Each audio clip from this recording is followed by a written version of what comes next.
반갑습니다. 홍익대학교의 이현성이고요. 저는 공공 디자인을 연구하고 있습니다. 그래서 오늘 공공 디자인에 대한 소개도 해드리면 좋겠는데 오늘 저에게 주어진 시간이 있는데 오늘 요거를 보시고 아마 조금 유추하실 수 있지 않을까 싶습니다. 의제, 그러니까 저희 공공 디자인에서 제일 중요한 게 앞에 공공자가 붙어 있지 않습니까? 그래서 공공과 사회의 의제를 디자인으로 해결하고자 하는 그런 겁니다. 그래서 여러분들과 많이 떨어져 있지 않고요. 뭐 예쁘게 만들고 뭐 이런 것도 중요한데 그게 사회에 정말 필요하고 문제를 해결하는 쪽으로 저희 연구를 진행하고 있습니다. 그래서 오늘 드릴 말씀은 제 의제에 맞게 회복력을 위한 공공 디자인. 그래서 뭐 어려운 이론은 제가 잘 모르고 여기 가신 선생님들 말씀을 더 듣도록 하고요.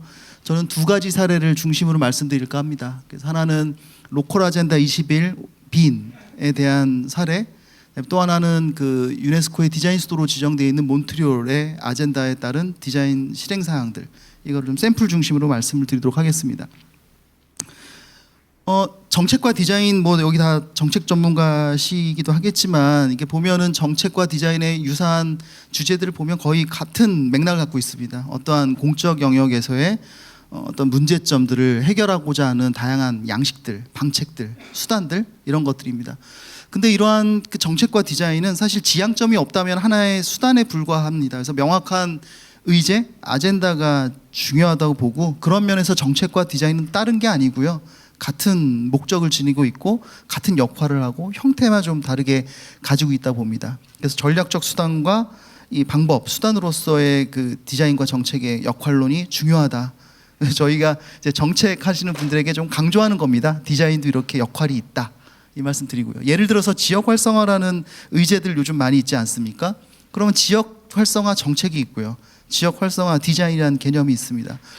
요즘에 나타나고 있는 실제 지금 진행되고 있는 경향들을 보면 뭐 농림부나 수자원공사 모두 다 디자인하는 부서가 아닙니다. 근데 이분들에게 지금 지역 활성화를 위해서 K 농촌에 대한 부분들, 또한 댐 주변 지역이 너무 좀 소멸돼 가니까 그 부분, 또 문화재를 항상 보존만 했더니 주변 지역이 망해간다, 뭐 이런 것들, 그리고 또 산업재해라든지 지역 소멸, 뭐 이런 내용들이 좀 있는데, 이런 것들이 우연하게 디자인을 수단으로 해가지고 지금 현재 구현되고 있습니다. 수자원공사는 댐 로컬 브랜딩 마스터 플랜이라든지 지금 농업농촌 디자인 진흥법에 대한 그 포럼 연구가 국회에서 저번 달에 있었고요. 뭐 문화유산 국가유산청도 역사문화권 특별구역을 정비해서 디자인적 정비를 하는 등 이 지역 활성, 이런 의제에 따라서 정책과 디자인이 같이 맞물려 있다. 그래서 저는 이러한 그 디자인, 사회적 의제를 위한 디자인, 이런 것들이 이게 정책과 같이 협업을 할 수 있고 이런 것들이 하나의 그 모델로서 활용될 수 있다, 이 말씀을 좀 드리고요. 오늘은 특히 그 안에서 회복력이라는 주제, 레질리언스라는 개념들은 어떻게 활용되고 있는가 말씀 좀 드리고 싶습니다. 얼마 전에 서울 디자인 국제 포럼에 왔던 그 덴마크 국립 덴마크의 디자인 연구센터의 그 책임자께서 하신 말씀인데, 옛날에 디자인은 산업, 뭘 만들어내는 데 집중했다, 디자인이. 근데 지금은 인에이블러로서의 디자인이다. 그러니까 어떤 것을 구현해내는 수단으로 쓴다라는 게 이미 북유럽이라든지 정책 디자인을 하고 있는 저 영국 이런 데 아주 선행 사례들입니다. 그래서 국내에서도 빨리 이 디자인이라는 거를 혼자 놔두지 말고, 아니면 또 저쪽 거니까 전문적 영역이 놔두지 마시고 정책 활용에 좋은 수단으로 좀 활용됐으면 좋겠다. 그래서 그 말씀에 기반으로 오늘 도시 회복력 의제 구현을 위한 어떤 디자인 정책 전략화의 사례를 간단하게 좀 말씀드리겠습니다. 첫째는 이 로컬 아젠다 21 빈의 얘기입니다. 다 아시다시피 1992년에 그 리오 선언을 통해 가지고 어떤 아젠다 21이 이제 구현이 됐고요. 그것들을 전 세계 우수 도시들이 로컬 아젠다 21로 받아서 수행을 하고자 했습니다. 특히 빈 같은 경우가 굉장히 적극적으로 잘 수행이 되고 있는데요. 이 지속 가능하고 살기 좋고 포용적 도시라는 의제를 바로 이 로컬 아젠다 21로 설정을 하고, 특히 지금 실행적 하부 정책 계획인 스마트 시티 비엔나나 뭐 지속 가능 목표랑 맞춘 그 기후 중립 2040 계획 등도 모두 이 정합성에 맞춰서 진행되고 있습니다. 그래서 그 안에 좀 더 이렇게 전략들을 좀 살펴보면은, 먼저는 분권화된 전략, 그러니까 오늘 보여드릴 사례들의 공통점들이 중앙 정부는 이렇게 관리만 해주고 지방 로컬 상권이라든지 아니면 지역 그 자치구에서 이게 시민의 참여로 예산이라든지 그런 것까지 자율권을 부여해주는 역할 분배가 명확히 돼 있다는 걸 좀 알 수 있고요. 또한 시민과 함께 초기 기획 단계부터 공동 창업절 그 공동 디자인 전략이 들어가 있어서 책임과 의무가 분할되어 있는 게 아니라 같이 그 공유되어 있는 어떤 그러한 모습들을 좀 볼 수 있다. 그다음에 세 번째는 그 로컬 아젠다 21의 의제에 맞게 뭐 SDGs라든지 아젠다 21의 정합성에 맞춰서 그 도시가 이렇게 그때그때 달라지는 게 아니라 큰 지향점의 의제를 가지고 가고 있다. 그래서 오늘은 두 가지 사례, 특히 그라츠르라보르랑 그라츠르로아제, 좀 단어가 어렵죠. 이 그라츠리라는 건 이제 마을, 근린이란 뜻이고요. 라보르는 실험, 로아제는 오아시스. 그래서 이제 마을 오아시스 사업과 마을 실험실 사업. 이거는 이 혁신적인 도시 정책에 상을 주는 그 리콴유 도시상을 수상한 그 대상이기도 합니다. 우선 앞서 말씀드린 것처럼 좀 흥미로운 거는 국가에서 지역의 지자체에서 이렇게 운영을 하지만 비영리 협회의 단체 법인이 만들어서 운영하고 있다는 게 하나 좀 의미가 있고요. 또 하나는 이제 이렇게 뭐 구성은 저렇게 돼 있습니다. 그리고 이제 그 그라츠 로아제 같은 경우는 이제 이게 오아시스, 그러니까 틈새의 쉼터 공간을 만드는 게 그 형식적으로 돼 있고요. 라보르는 기존의 기존의 제도와 법으로 실행할 수 없는 사업들을 수행하는 하나의 그 이렇게 무단 행위라고 할까요? 보행자 길을 만들 수 없는 길을 보행로로 만들고 싶을 때 뭐 이런 것들을 이제 실험할 때 이제 저런 법제적 제한을 어떤 극복할 수 있는 인식 전환 프로그램이라고 좀 보시면 되겠습니다. 그래서 하나는 프로그램 측면, 하나는 실행적 사업 측면. 이것들이 디자인적으로도 저희 매력이 있습니다만 결국 저거의 궁극적인 의미가 로컬 아젠다 21을 구현하고자 하는 도시 회복력을 위한 실행이었다. 이런 큰 관점에서 봐주시면 될 것 같습니다.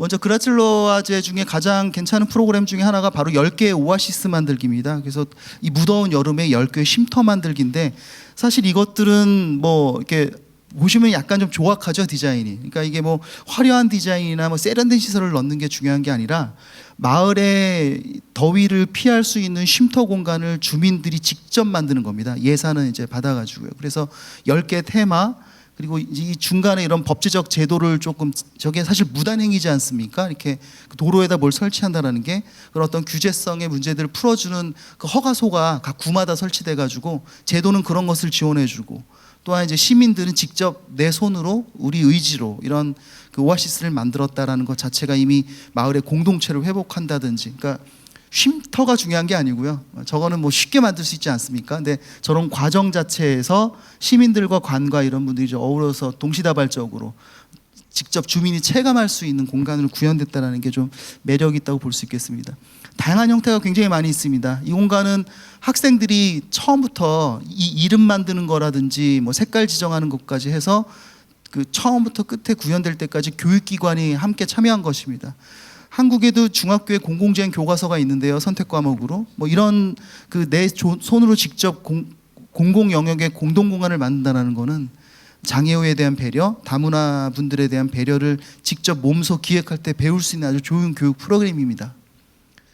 놀이터 또한 그 아이들의 참여, 동네섬 형태의 프로젝트로 진행이 됐는데 아이들과 청소년 이런 분들이 같이 그 이 설계 또 놀이와 문화 활동을 결합할 수 있는 하나의 프로그램으로 돼 있고, 특히 이 공간 특성 중에 뭐 그 세대별 맞춤형, 그러니까 어린이 놀이터가 아니고요, 마을 놀이터라고 해서 이제는 그 유스, 어덜트, 키즈, 실버 세대 이 4개 통합 세대가 활용할 수 있는 공간들을 제공해 줌으로 해서 이 마을의 통합적인 공동체 회복까지 이런 참여 디자인으로 만들 수가 있는 거죠.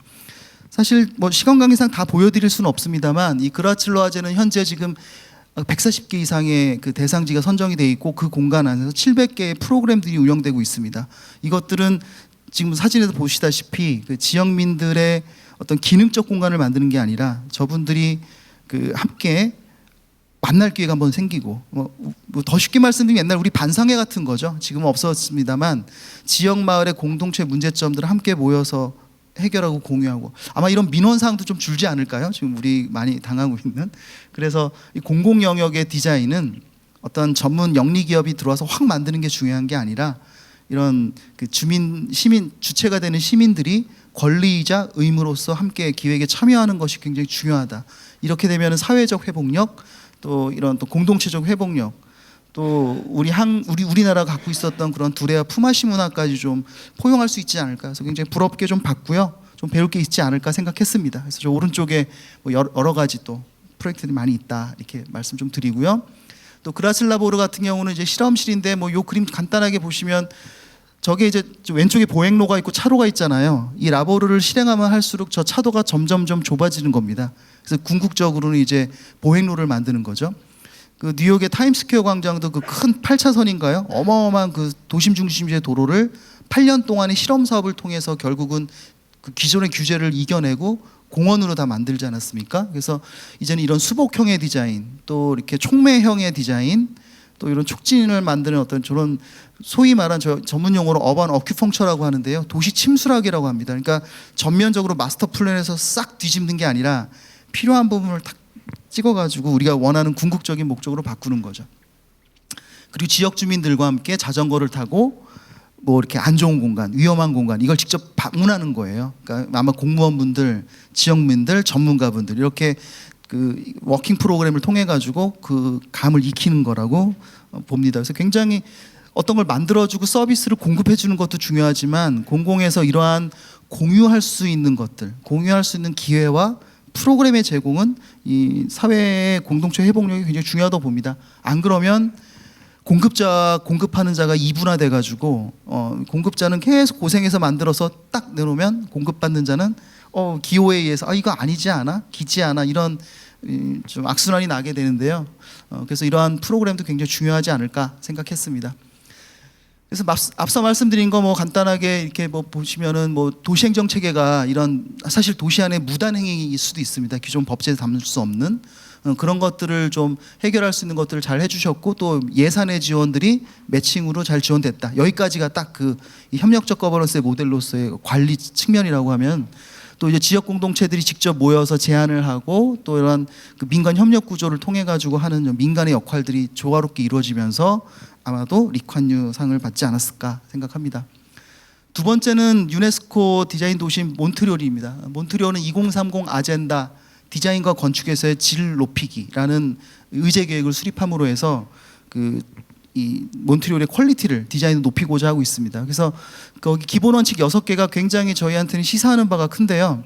우린 보통 디자인하면 이제 뭐 노란색 만들기 아니면은 뭐 만들기 이렇게 눈에 보이는 시감적 측면을 얘기하는 게 좀 많습니다. 근데 보면은 이제 가장 중요한 요소를 회복 탄력성으로 보고 있습니다. 그래서 레질리언스의 개념, 환경적 측면, 지속 가능 측면에서 그다음에 경제, 문화, 그다음에 형평성과 포용, 그다음에 건강 복지의 6가지 의제가 앞으로 몬트리올이 2023년까지 해야 될 디자인과 건축의 지향점입니다.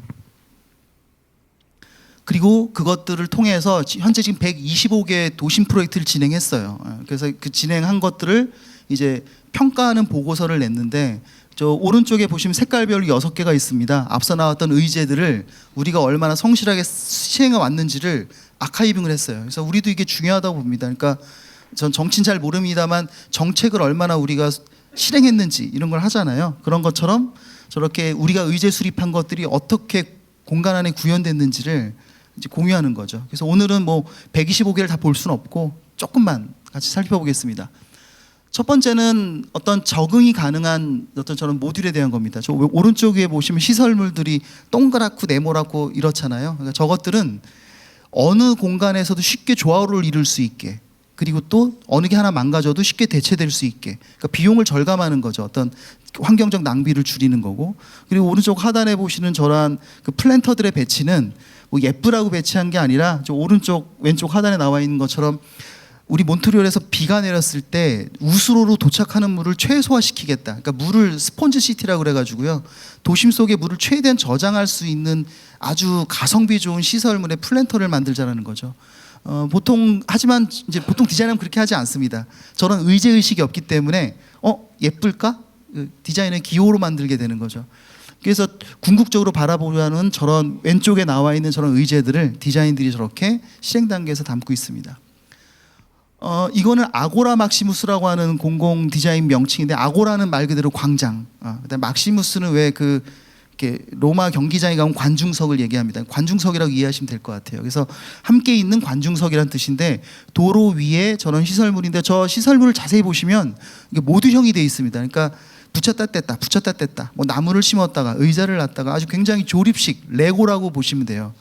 그리고 저렇게 된 건 앞서 말씀드린 것처럼 막 복잡하게 만들어서 비싸게 안 해서 환경을 줄이려고 하는 거죠. 그리고 내재적 탄소 소재, 그러니까 모든 소재는 만들어질 때 내재적 탄소가 있습니다. 예를 들어서 여기서 반경 200km 안에서 양산되지 않는 시설물의 소재를 쓴다고 하면 저걸 만들기 위해서 200km 밖에서 차가 날라와야 되잖아요. 그럼 그 소재 자체 이미 내재적 탄소량이 증가하잖아요. 그러니까 설계 단계부터 그걸 내재화시키는 겁니다. 그리고 또 사회적 기능으로서는 사람들은 무조건 집객, 거리가 느려지고 앉고 거리에 눈이 많아져야 사회적 행위가 도로에서 많이 일어납니다. 그래야지 문화적 공간이 생기고 지역 경제도 늘어나거든요. 그래서 빨리 걷는 거리가 중요한 게 아니라 느리고 앉게 걷는 거리가 중요하다. 그래서 이제 그런 것들을 구현하기 위한 하나의 시설 디자인으로 볼 수 있습니다. 프레네치 플라자 같은 경우는 프레이스 같은 경우는 이제 그 이 지역에서 나오는 재활용 소재들을 이렇게 다 만들어 가지고 지역 협업 그 아티스트와 협업해서 리퍼비시한 겁니다. 그래서 약 200한 100여 종이 됩니다. 그러니까 100여 종의 일상 가구 형태, 그러니까 일반 주민들에게 좀 이렇게 어색하지 않게 막 멋있는 조형물로 관조하는 조형물이 아니라 우리가 흔히 볼 수 있는 테이블, 뭐 식탁 위에 양초, 의자, 뭐 이런 모양의 100종류로 해서 저기 오른쪽에 보시는 그림처럼 지역의 정체성, 공공미술로 해서 정체성도 살리고 지역민들이 함께 쉴 수 있는 공간으로 재활용 소재를 만들어서 지역의 아예 아이덴티티까지 만드는 개념이 되겠습니다. 그다음에 이제 이 수분자 친화공생 녹화 디자인은요, 우리가 보통 저런 도로 위에다 전 녹색 공간을 만들 때 앉기 쉽고 뭐 눈에 보기 좋은 걸 만들잖아요. 근데 여기는 어떤 그 다양한 그 화분원과 먹이원에 제공을 할 수 있는 소위 말하는 저희 용어로 심바이오시스라고 그러는데 공생 디자인의 전략이 적용된 겁니다. 그러니까 사람이 어떻게 앉을까, 어떻게 할까가 이제 요즘 화두인데, 그럼 저거 그 수분자가 되는 벌은, 그다음 벌이 먹는 저 이 벌레들은 어떻게 여기 같이 살아가지? 이런 의도를 가지고 거기에 맞게 저런 생태 기준에 맞춰서 설계가 된 겁니다. 그래서 도시 생태 네트워크를 강화시키고 공생 디자인의 개념, 또 미시 기후를 좀 개선하고 또 궁극적으로는 어떤 지역 생태 교육의 퀄리티까지 올리는 역할을 하게 됩니다. 또한 이 과로의 디자인은 보시면은 지금 이제 사회적 기능에 강합니다. 그러니까 앞서 말씀드린 것처럼 도시 회복력을 위해서 사람들이 걷는 게 중요한 게 아니고요, 사람들이 멈춰야 됩니다, 무조건. 그래서 저 서울의 뭐 인사동이나 익선동이나 홍대 앞에 우리가 좋아하는 거리들 공통점은 사람들이 다 느려요. 시속 1km, 2km. 그리고 사람들의 사회적 행위가 되게 다양합니다. 걷는 것만 있는 게 아니고요, 먹거나 보거나 듣거나 앉거나 악기를 연주하거나 하는 다양성이 존재합니다. 그것이 바로 회복력에 디자인해 줄 수 있는 역할인데요. 저 오른쪽 하단에 보시면 놀이기구도 있죠. 저거는 이제 다양한 세대들, 아이들은 놀아야 되니까 저런 놀이기구를 넣어서 아이들을 더 데려오는 어른들이 많아지고 뭐 이런 것들을 하게 되는 것이죠. 그리고 100개의 벤치 프로젝트도 다 이러한 그 사람들의 100명의 사람들이 앉을 수 있는 벤치 프로젝트를 진행해서 사람들의 그 내용들을 좀 사회적 회복력을 하고자 합니다. 요거는 그 이제 이 큐비즘 전시인데요. 그러니까 이건 어떤 의미냐면 공공 미술이나 이런 어려운 미술관의 거를 함께 공유하는 겁니다. 그래서 이게 만들어진 이유는 이 왼쪽에 미술관 전시관이 있거든요. 저 왼쪽에 이렇게 입체파 미술을 전시를 하는 날이 있었습니다. 근데 그 안에만 들어가지 어려운 입체파 예술을 볼 수 있잖아요. 근데 그거를 공공이 외부에서 쉽게 즐겨라. 그래서 몬트리올 시민들의 퀄리티를 올리겠다. 그래서 공공미술을 함께 즐길 수 있게 저 임시 공간을 큐비즘의 형태로 만들어서 저 공간을 아이들이 놀고 자전거도 탈 수 있습니다. 저게 이렇게 만들어서 저 투명한 원구를 보면 바깥 공간이 왜곡돼서 큐비즘 형태로 보이고, 그래서 일반 시민 그 돈 내고 안 들어와도 큐비즘의 예술을 함께 공유하고, 이거는 약간 포용성과 형평성의 문제인 거죠. 그리고 또 이런 시설물들이 되게 굉장히 그 아주 컬러풀하고 굉장히 이 인지하기가 굉장히 좀 채도가 높죠. 그러니까 누군 색채 공예라고 할 수 있는데 시각 약자인 분들이 쉽게 인지할 수 있고 활용할 수 있게 다채로운 색채의 목적이 그런 어떤 이 다양한 사람들을 배려하기 위함입니다. 특히 그 공간 안에서 이런 축제가 일어날 때도 지금 이 5종류의 시설물들이 자세히 보시면 이 세대별로 다 즐길 수 있어요. 아이들, 어른, 청년, 그다음에 고령들이 놀 수 있게 골고루 소위 말하는 초세대적 디자인을 해가지고 사회적 포용력을 높인다. 세대 간의 협력, 촉진, 따로따로 노는 게 아니라 함께 모이는 그런 것들을 한다. 그리고 또 기후에 대한 건데 이제 더운 날씨에 사람들의 어떤 미시기후긴 합니다만 그 폭염에 대한 어떤 줄이기 위해서 기존의 수도를 뚫기 어렵잖아요. 그래서 이제 소화전에 연결해서 쉽게 즐길 수 있는 저러한 소화전에 대한 자전거 피난처, 그러니까 더위 피난처에 대한 디자인도 이렇게 지금 진행이 됐습니다. 앞서 보신 사례들이 125개나 더 있습니다. 그러니까 이런 것들의 궁극적인 의제의 목적은 앞서 보신 것처럼 그 6가지의 목표, 특히 첫 번째 회복, 그 도시 회복성에 대한 거에 2023까지의 그 퀄리티를 유지하기 위한 디자인이 정책화된 하나의 일부 예라고 볼 수 있겠고요. 특히 이 중에서 5번째를 조금 전 강조하고 싶습니다. 횡단적 접근이라고 제가 직역을 했는데요. 디자인의 정책 따로, 계획 정책 따로, 사회 정책 따로 이런 것들이 아니라 저게 횡단한다는 거죠. 이렇게 종적인 게 아니라 이렇게 병렬이 아니라 횡으로 꿰어져 있어가지고 어떤 의제 정책이 있으면 그게 모든 실행 영역에서 같이 함께 한다라는 게 디자인 계획서에 있다는 게 굉장히 좀 좀 의미가 있었고 우리도 좀 받아들이지 않을까. 그래서 이 2가지 도시에서의 우리가 얻을 수 있는 물론 단점도 있겠습니다만 도시의 회복이라는 의제를 가지고 우리가 다양한 방면에서 실행할 수 있기 때문에 그 중에 하나인 디자인, 공공 디자인이 어떻게 될 수 있는가, 또 그것은 궁극적으로 도시 정책에 해결하는 데 도움이 되지 않을까라는 관점에서 오늘 이 2가지 내용을 2가지 도시 중심으로 발제를 드렸습니다. 예, 발제를 마치도록 하겠습니다. 감사합니다. 네, 안녕하세요. 제가 오늘 발제 주제는요, 불확실성 시대에 함께 건너는 힘, 회복력과 시민사회 제목으로 해서 발제를 준비를 했습니다.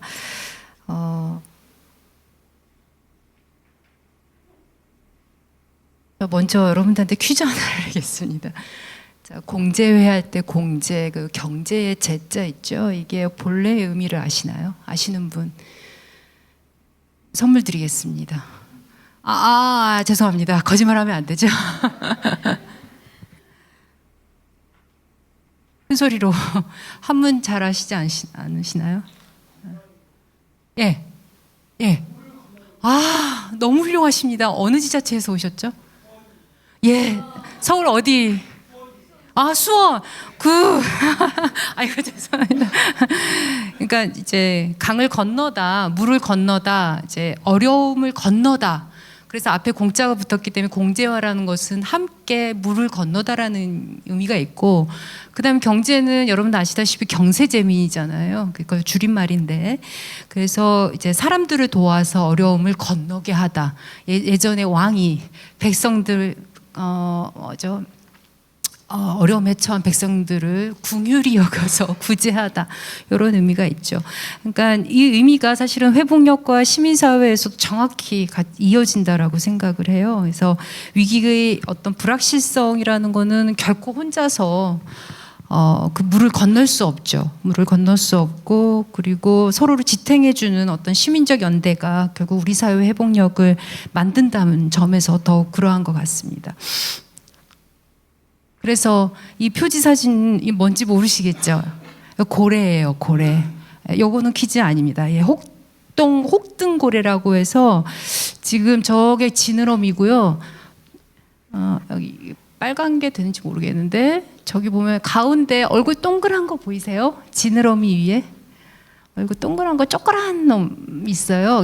예, 바다 표범이에요. 그러니까 뭐냐면은 바다에서 사실은 미운 털 박힌 애가 누구냐? 범고래. 범고래가 되게 천적이 많은데 이 흑동고래 새끼도 많이 잡아먹고요. 그다음 바다표범을 사냥해서 먹어요. 근데 이 혹등고래가 이 사냥해서 이제 바다표범을 사냥해서 먹으려고 할 때 뭔가 어떤 공격적인 어떤 소리들이 나오나 보더라고요. 그때 짜자잔 하고 혹등고래가 나타납니다. 그리고 등에다 태워요. 지느러미에다가 바다표범을. 그러니까 이렇게 이제 적극적으로 그 친구들을 보호해서 물을 건너게 해줍니다. 예. 그러니까 이렇게 회복력도 서로를 태우고 그다음 붙들고 또 함께 건너는 이런 시민의 힘에서 비롯되지 않나라는 걸 좀 강조하기 위해서 한번 이렇게 시작을 해봤고요.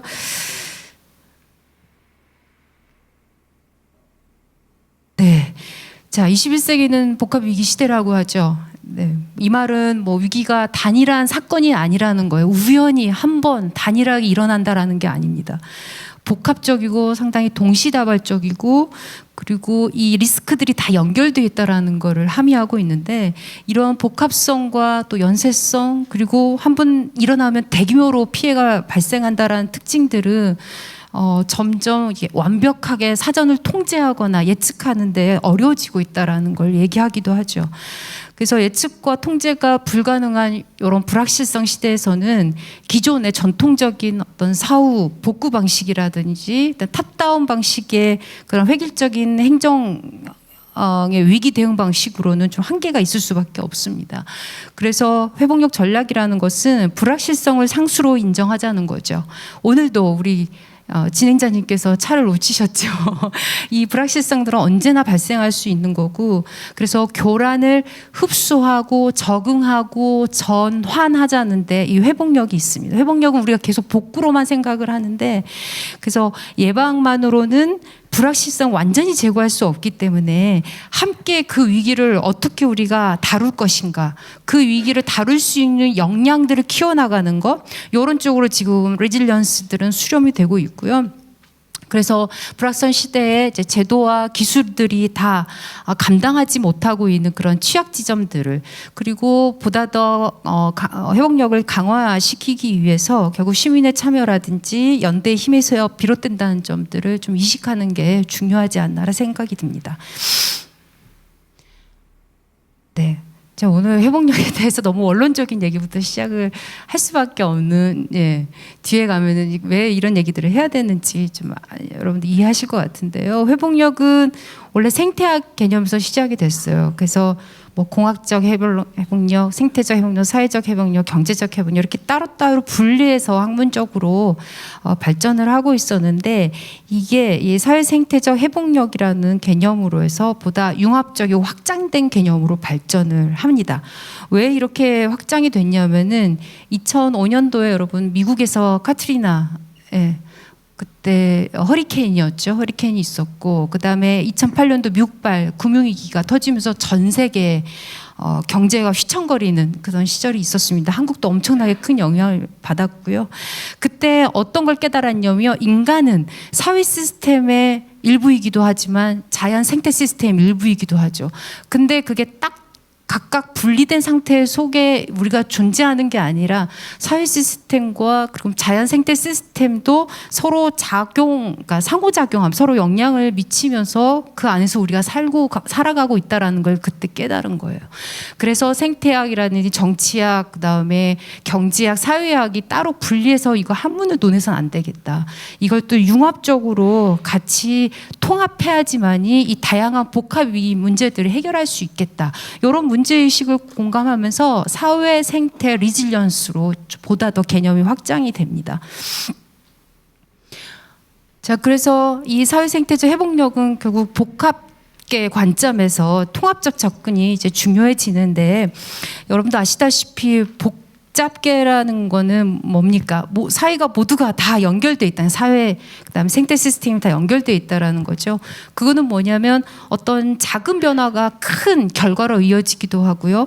또 어떤 특정의 영역에서의 변화가 이 아까 미세한 문제가 다른 영역으로 전이되는 금세 빠르게 그 전이의 어떤 영향력도 엄청나게 커질 수도 있고요. 자, 그런 것들을 특징으로 하기 때문에 상당히 비선형적인 어떤 그런 특징들을 갖고 있죠. 여러분 다 아시다시피 기후변화 때문에 자연재해가 발생하지만은 그걸로 인해서 어떤 사회경제적 불평등 문제로 더 악화되는 경우도 우리가 많이 보고 있잖아요. 자, 그래서 이런 상황에서 이 그림에서처럼 기존처럼 어떤 충격, 변화, 어떤 교란에 따라서 그 기능과 구조의 어떤 빠른 복구, 유지 여기에서만 끝나서는 안 된다라는 거예요. 위기에 대응하기 위해서는 어떤 자기조직화라든지 학습, 혁신 등을 통한 어떤 적응과 전환하는 능력까지 포함해야지만이 이 사회 생태계 시스템에서 중요해졌다라고 볼 수밖에 없다라는 것을 이 그림을 통해서 얘기를 해주고 있습니다. 네. 자, 그래서 이런 환경에서는 어떻겠습니까? 정답이 없겠죠. 예, 정답이 없고 회복력은 위기를 예측하고 통제하는 것보다는 학습과 적응을 계속적으로 반복해 가면서 새로운 질서들을 만들어가고 가고 또 업그레이드해 가는 과정이 중요하다라는 겁니다. 그래서 지역의 또는 도시의 시민들이 같이 참여하고 학습하는 과정에서 신뢰도 쌓고 그 과정에서 또 혁신도 만들어내고 혁신을 만들어내는 과정이 또 자기 조직화가 이루어지겠죠. 그러면서 시민 역량은 당연히 높아질 수밖에 없고요. 그래서 이 위기들을 전환의 계기로 삼는 사회, 이게 바로 회복력 있는 사회라고 얘기할 수 있는데, 물론 이런 과정은 매번 성공적일 수 없습니다. 때론 실험 또 혁신 모델들이 실패할 수 있고 우리가 시민들이 다 모여서 했던 의사결정 결과들이 나중에 실제 집행 과정에서 실패할 수도 있습니다.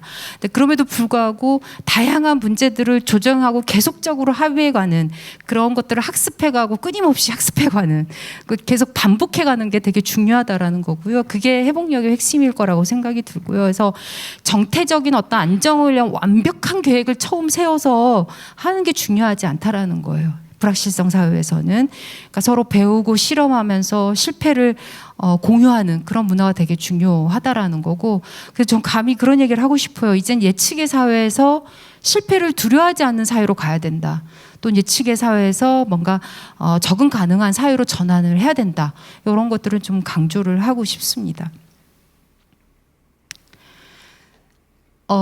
헨리 르페브르라고 해서요, 20세기 프랑스에서 가장 대표적인 사회학자 중에 한 사람이에요. 이 사람이 도시에 대한 권리라는 개념을 창안한 사람 중에 한 사람인데, 르페브르는 도시를 우리 삶의 생태계라고 얘기를 했어요. 근데 이분은 도시가 지금 우리 삶의 가장 중요한 생태계인데 지금 다 너무 상품화되어 있다라고 문제점을 지적을 합니다. 그러니까 우리가 살고 있는 삶의 터전이 아니라 투자의 대상이 되고 있고, 그리고 도시 구조의 어떤 불평등 문제들은 점점점 많이 확대가 되고 있는데, 그게 어떤 물리적 기반뿐만이 아니라 사회적 단계, 그러니까 단절이라는 이런 부분으로 더 위험 요소로 작용하고 있다라고 지적을 해요. 아마 앞에 섹션에서도 도시 스트레스 얘기했을 때 이런 사회관계의 단절이라는 부분이 분명히 여러 요인들이었을 거라고 얘기한 부분이 있었을 것 같은데요. 그러면서 무페우로가 지금의 이런 거대한 시장화, 그다음에 상품화, 소비문화로 인해서 시민의 엑스트라로 축소되었다고 주장을 하면서 도시에 대한 권리를 강조를 합니다. 그래서 도시를 다시 시민의 손에 돌려줘야 되고, 시민이 주체가 돼서 도시들을 만들어 가야지 도시가 다시 되살아날 수 있다, 이렇게 강조를 하죠. 바로 여기서 르페르의 어떤 도시권과 또 회복력 도시는 여기서 만난다라고 생각을 하거든요.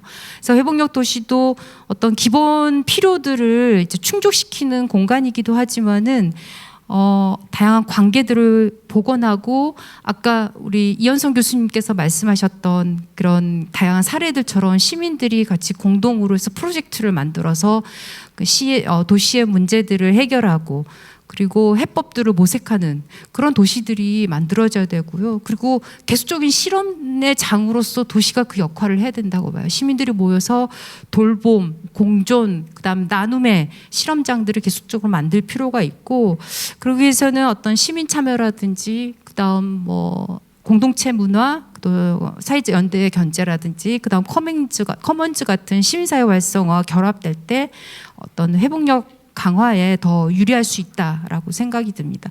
그래서 저는 위기 상황에서는 행정의 속도, 그 관련된 법 체계가 있는 것도 중요하지만은 이 시민들의 관계의 힘, 이게 회복력에 정말 유리한 기제로 작용할 수 있기 때문에 우리도 이거를 소홀히 해서는 안 된다라고 생각을 해요.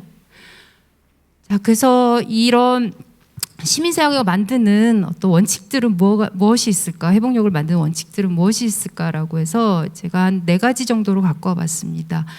보통 회복력 연구에서 여러 가지 원칙들을 제시하고 있는데, 저는 학습, 참여와 수기, 다액형 거버넌스, 사회적 자본, 이렇게 4개들을 제시를 하려고 하는데, 우리가 이미 익숙한 요소들이죠. 원칙들이고 그리고 상당히 진부해 보일지 모르지만은 회복력 전략에서는 이것들을 위기의 관점에서 다시 우리가 들여다봐야 된다라는 거예요. 그러니까 시간 관계상 제가 자세한 내용은 말씀드릴 수 없고 자료집의 내용들 좀 참고해 주시면 좋겠고요.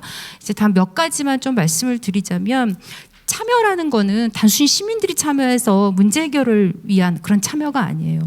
그러니까 뭐냐면 위기 상황에서는 우리가 이 지역에서 무엇을 위험이라고 인지할 것이냐, 우리가 이 지역에서 무엇을 위기라고 볼 것인지 이것들을 서로 조사하고 그리고 합의해가는 과정이 되게 중요하다라는 거고요. 그거는 지역마다 다르겠죠. 지역의 어떤 지형지물이라든지 자연이라든지 역사적 어떤 문화적 환경에 따라 다를 거고요.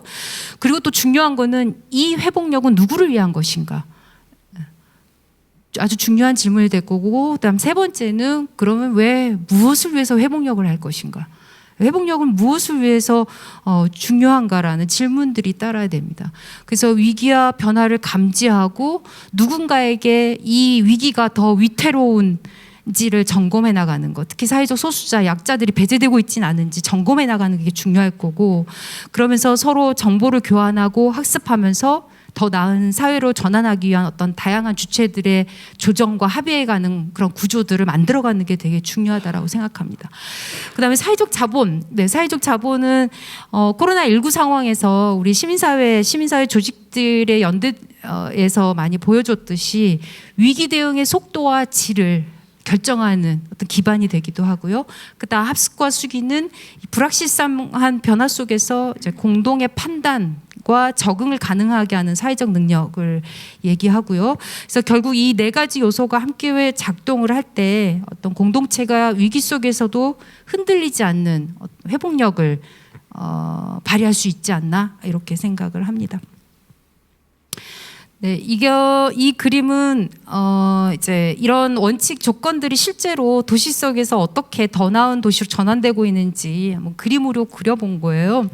보시면 X축은 시스템, 그러니까 공동체의 성능을 얘기하는 거고 Y축은 시간이고요. 그다음 맨 밑에 보면 위아래로 나인 화살표 모양은 이제 위기 충격 고란에 대한 저항을 얘기해요. 그러니까 충격으로 해서 곡선이 밑으로 싹 내려가죠. 바닥까지 내려갔다가 시간이 흐르면 흐를수록 오히려 이전보다 더 나은 수준의 그림을 보일 수 있습니다. 빨간색이 이전보다 오히려 더 나은 수준으로 공동체 성능이 더 발전했다라는 걸 보여줍니다. 바로 이렇게 되는 것은 바로 이제 물리적 환경 조건인 다양한 가운데 보시면 어떤 신속성, 경고성, 자원 부족성, 그다음 모듈화 이런 그 물리적 환경 조건도 되게 중요하지만은 나머지 있는 어떤 다양성, 연대성, 다익형 거버넌스처럼 사회적 관계에서도 저는 되게 중요하게 나온다라고 보거든요. 그래서 다양성과 포용성을 토대로 해서 어떤 학습, 그다음에 참여 수기는 변화의 방향을 만들기도 하고 또 신뢰를 구축하기도 하고요.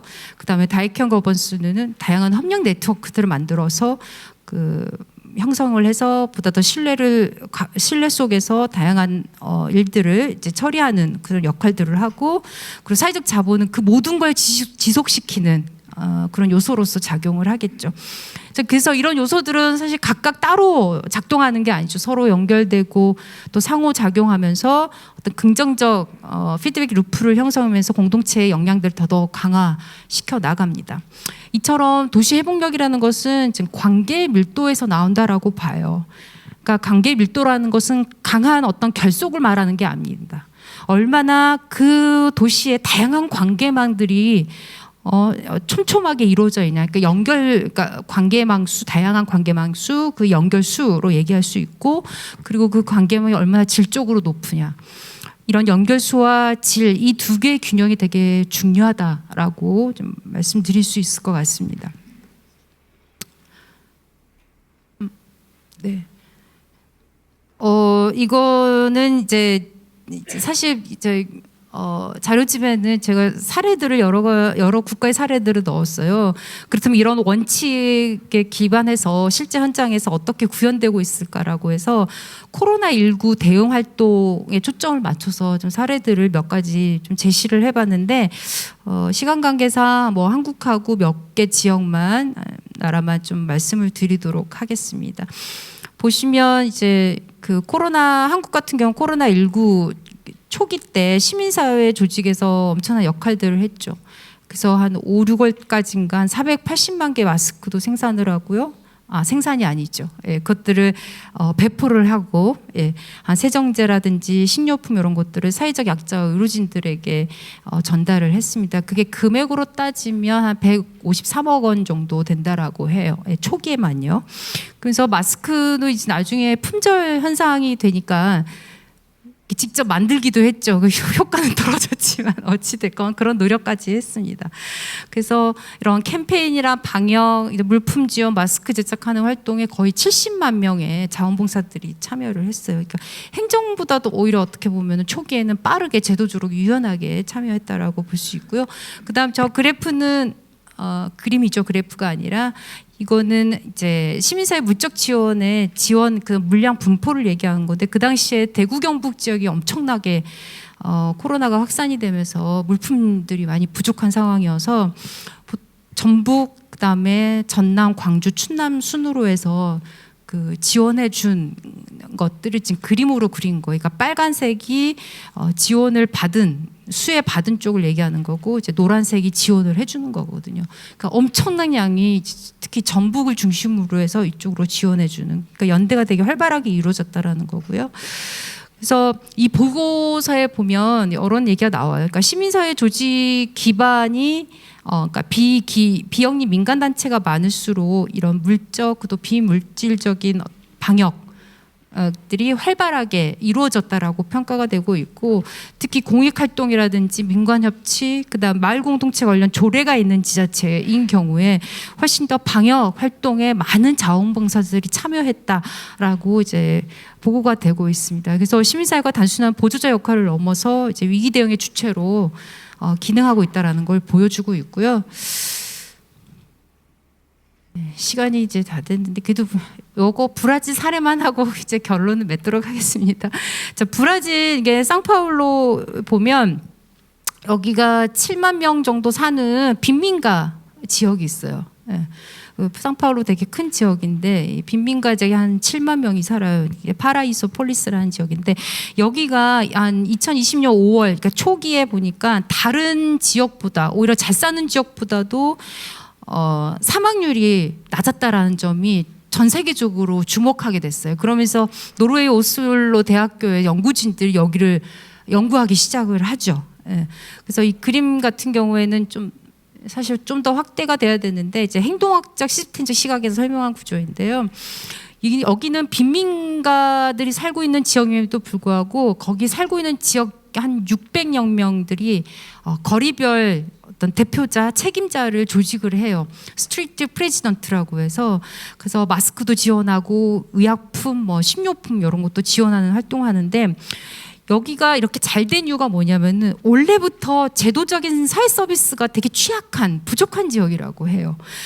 그러다 보니까 지역 수민들의 자생력이 높아질 수밖에 없었다는 거예요. 스스로 조직하고 대응해온 그 사회적 경험, 사회적 기억들이 어떤 위기 시 즉각적으로 어떤 조직화가 되고 새로운 그 방식의 개입 모델들을 만들어서 착착착착 600명이 딱딱 만들어서 거리별로 만들어져서 이런 대응을 했다라는 부분들이거든요.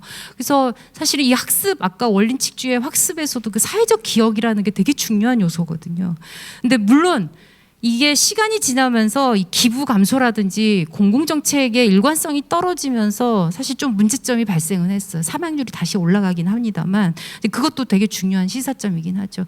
그러면서 이 연구진들은 그렇게 얘기해요. 정책관리자들은 어찌됐건 지역에서 신뢰자본, 어떤 조직 역량, 자율적 네트워크에 주목해야 된다. 이거를 활성화할 수 있게 정책의 어떤 뒷받침이 되게 중요하다. 그래야지 나중에 어떤 위기의 상황에서도 그걸 대처할 능력들이 높아진다라고 얘기를 합니다. 이건 필리핀 사례도 있었고요. 그 다음에 여기 멕시코 토착 언어. 이거는 토착 언어가 되게 많죠. 거기 원주민들이 많다 보니까, 근데 정보 불평등 때문에 되게 문제가 있어서 젊은 청년들이 이것들을 해소한 사례로 평가되고 있습니다. 이건 일본이에요. 코도모 쇼쿠도라고 해서요. 어린이 식당이에요. 이거는 원래 있는 이제 비영리 단체였었어요. 근데 이제 팬데믹 시기에 결식 아동들이 갑자기 확 늘어날 수밖에 없잖아요. 그동안 지원했던 것들이 다 이제 중단이 되면서 그러면서 오히려 여기 코도모 쇼쿠도에서는 이 식당들이 전국적으로 빠르게 확산이 되면서 저 오른쪽에 보시면 초중학교보다도 지금 어린 식당이 더 급성장하고 있어요. 더 증가하고 있는 걸 보여주고 있습니다. 그러니까 이런 식사 지원과 관계 회복이 어떤 회복력 을 높이는 되게 중요한 역할을 하고 있고 또 시민사회 기반 돌봄 인프라가 일상화될 수 있다는 걸 보여주고 있습니다. 예.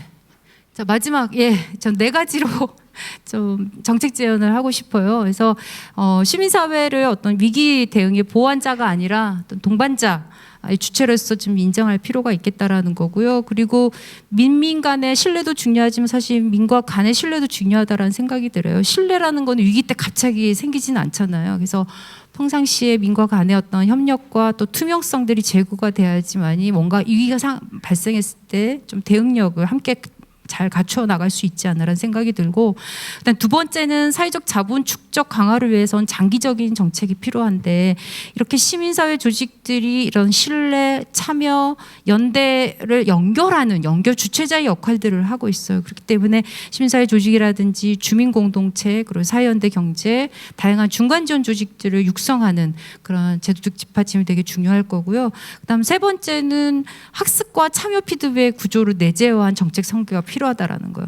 이제 앞으로는 지금 정책 안에서는 단순하게 그냥 지금 지역 사회에서 문제가 뭐냐 그 의제를 찾는 데만 급급한데 이제 위험이라는 리스크라는 위기라는 이 개념들을 계속적으로 같이 가져가야 된다고 봐요. 그래서 지역의 어떤 위험 지도들을 같이 시민사회와 행정 공공이 같이 만들어가는 과정이 필요할 거고 중요한 것은 단순하게 이제 법을 만들고 매뉴얼을 만들었다 해서 중요한 게 아니라 무엇을 위험으로 볼 것인지 무엇을 위기로 볼 것인지 시민사회와 같이 계속적으로 논의하는 게 필요할 거고 아까도 계속 강조했지만은 누구를 위한 회복력인지 누가 제일 취약한 주체들이고 사람들인지 그리고 이 회복력이 도대체 무엇을 위한 회복력인지 이런 질문들을 계속적으로 던질 필요가 있고 또 그 과정에서 계속적으로 시도하고 조정하며 전환하는 어떤 능력들이 어떤 실험될 텐데 이 시민사회의 다양한 어떤 혁신적인 어떤 실험들이